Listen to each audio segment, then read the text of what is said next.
একজন ব্যবসায়িক উদ্যোক্তা হিসেবে আয়কর আইনে আপনার করণীয়। বিসমিল্লাহির রহমানির রহিম। সম্মানিত সুনাগরিক করদাতাবৃন্দ, আসসালামু আলাইকুম। আমরা যারা ব্যবসা করে থাকি এবং ব্যবসা আয় করে থাকি, বিভিন্ন ধরনের ব্যবসা, একক মালিকানা প্রতিষ্ঠান অথবা অংশীদারি কারবার কিংবা কোনো একটি লিমিটেড কোম্পানি, আমাদের অনেক সম্মানিত করদাতা আছেন, আমাদের কাছে আসেন। তারা তাদের কি করণীয় অর্থাৎ কর বিষয়ে তারা নানান পদের ঝামেলা এবং নানান পদের সমস্যার সম্মুখীন হন। তারা আমাদেরকে প্রশ্ন করে থাকেন তারা কি করলে বা কি করণীয় তাদেরকে খুব সহজ এবং শান্তির কর জীবন দিবে। আমার পক্ষ থেকে এ বিষয়ে অল্প দু একটি কথা বলবো, যারা আমার সম্মানিত শ্রোতা শুনে থাকবেন।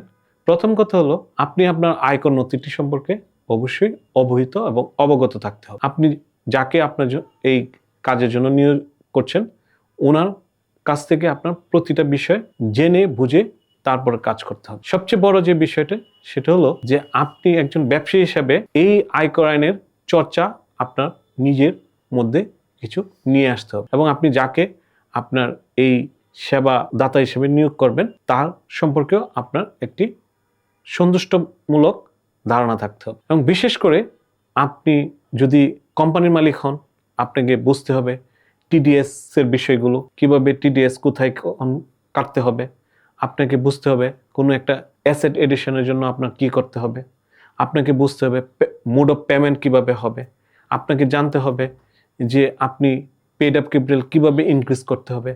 পেড আপ ক্যাপিটালের সাথে আপনার পার্সোনাল ট্যাক্স পেলের কি ইম্প্যাক্ট হতে পারে, ডিভিডেন্ড কিভাবে নিতে পারেন। এই প্রত্যেকটি বিষয় সম্পর্কে আপনি এবং আপনার উপদেষ্টা উভয়ই খুব ভালো জানতে হবে এবং এর প্রয়োগ জানতে হবে।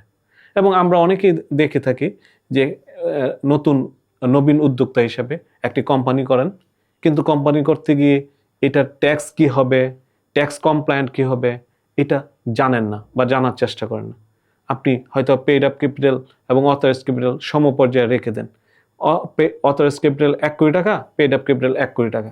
আপনি ভাবেন যে আপনার কোম্পানি হয়ে গেল, ওকে ফাইন। নো, আপনার যন্ত্রণা শুরু হলো। আপনাকে বুঝতে হবে যে এই পেড আপ ক্যাপিটালের সাথে আপনার personal tax file, company tax ফাইলের কিছু কমপ্লায়েন্স জড়িত।